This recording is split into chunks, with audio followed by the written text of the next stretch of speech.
Just past midnight, the Sulu Sea lies in darkness, save for the moon's pale glow slipping behind clouds. On the invisible border between Malaysia and the Philippines, small boats move with silent urgency. On one side, Sabah slumbers. On the other, the southern Philippines waits for boats laden with secrets. Tonight, another cargo of Malaysian diesel slips through the cracks of two nations' laws. This is the Sulu Sea's shadow economy, thriving, dangerous, and hidden from view. The sea is rarely still, but at night, it becomes a world of hushed voices and careful movements. Boats are loaded in hidden coves, far from the eyes of law enforcement. Old fishing huts serve as temporary depots for fuel drums, stacked neatly and covered with tarps. Every detail of this operation is planned with military precision. Engines are started far from shore, then throttled down to a crawl. Even the smallest light is shielded with black tape or a fisherman's palm. The boats hug the coastline, ducking behind mangroves and rocky outcrops to stay hidden from patrol boats. Only those with deep knowledge of the reefs and tides dare make this journey. Spotters perch on headlands with binoculars and radios, watching for signs of police or military boats. If a patrol is sighted, a coded message is sent back to the smugglers below. Sometimes a simple flash of a torch is enough to turn a boat back towards safety. Trust is the most valuable currency on these nights. For the crews, every successful trip is a small victory. Boy, a seasoned captain, grew up along these shores, learning the sea before he could read. His face is lined by sun and worry, his hands rough from years of work. His battered skiff carries blue drums of Malaysian diesel. He scans the horizon for patrol boats, every night a new risk. What drives Boy is necessity. The sea no longer feeds his family. Smuggling is dangerous, but it pays better than any catch. Tonight, survival depends on skill, nerve, and a little luck. The story begins on land, not at sea. In Sabah, Malaysia, the government heavily subsidizes fuel for its citizens. Diesel and gasoline are sold at prices far below the global market, making life easier for fishermen, farmers, and ordinary Malaysians. At the pump, the cost of a liter is just a fraction of what it is across the border.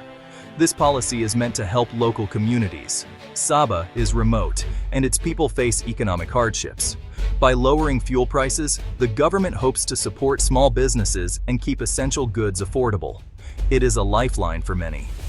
But every policy has a loophole. The subsidized fuel is supposed to be for Malaysians only, sold in limited quantities and monitored by authorities.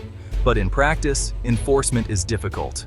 With porous borders and miles of coastline, some of that cheap fuel slips away, heading east into the waiting hands of smugglers.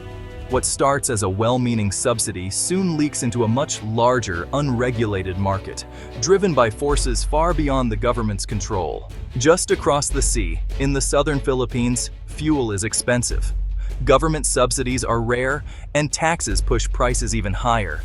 For fishermen and small traders, the difference is not just a few cents. It is the difference between profit and loss, between survival and starvation. The numbers are stark.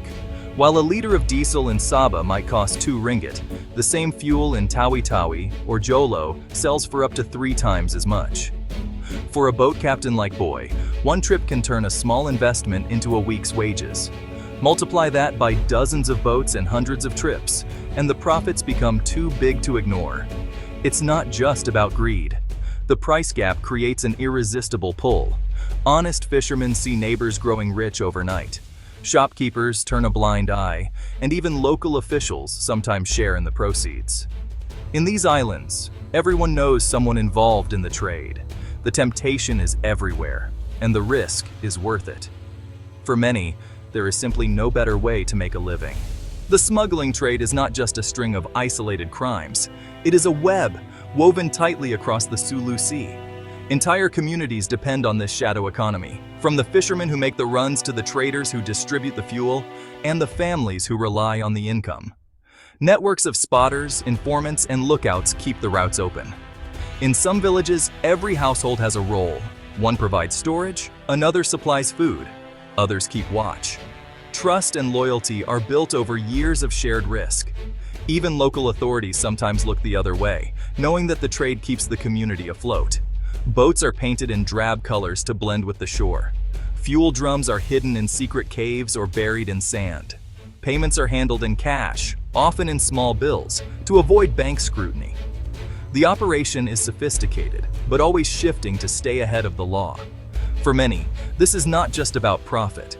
It is survival in a place where borders are lines on a map, but the sea is the only true bond. So, it's easy to imagine smugglers as desperate or reckless. But honestly, the truth is much more complex. Many, like Boy, are actually skilled navigators and shrewd businessmen. They weigh each decision carefully, always balancing family needs against the risks of arrest or violence. This trade isn't about lawlessness for its own sake. It's about making the best of a bad situation. In a region with so few jobs and very little support, smuggling fuel becomes a rational response to economic pressures. The profits, well, they fund education, pay for medicine, and put food on the table.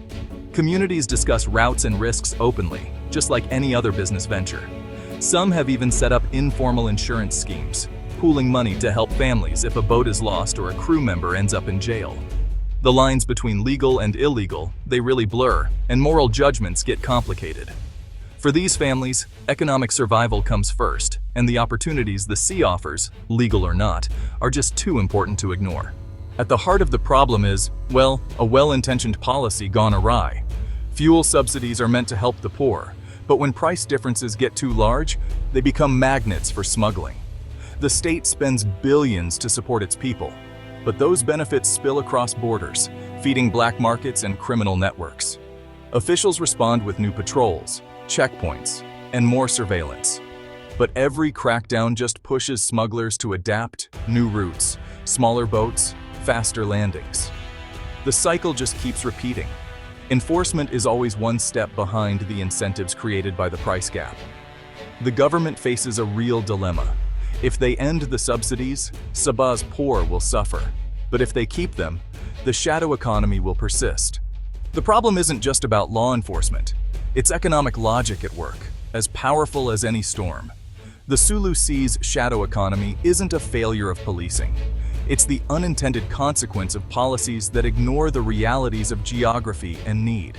The border between Malaysia and the Philippines is, honestly, just a line drawn on maps, not on the water.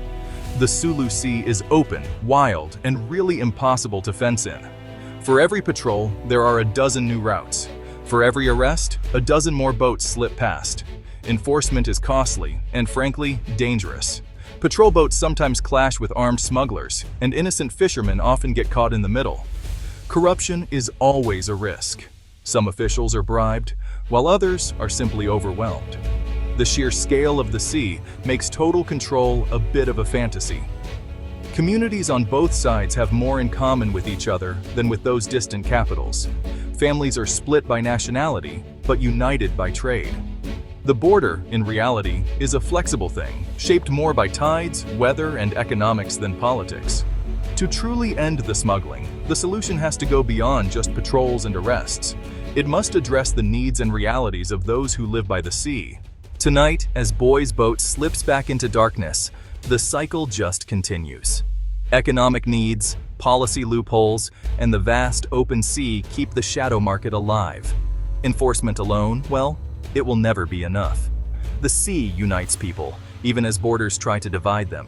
Real change is going to require tough choices, reforming subsidies, strengthening cooperation between nations, and offering new opportunities to coastal communities. The policies that help Sabah's poor must not become the lifeblood of a shadow economy that endangers everyone. Until that happens, the Sulu Sea will remain a place of secrets, where survival, ingenuity, and law all collide in the shadows. Only by understanding the forces at work can there be hope for lasting peace, prosperity, and fairness on both sides of the water. The story of Sabah's fuel subsidies isn't just a local issue. It's a lesson for all nations. When policy meets geography, the outcome is never simple, and the shadows are never far away.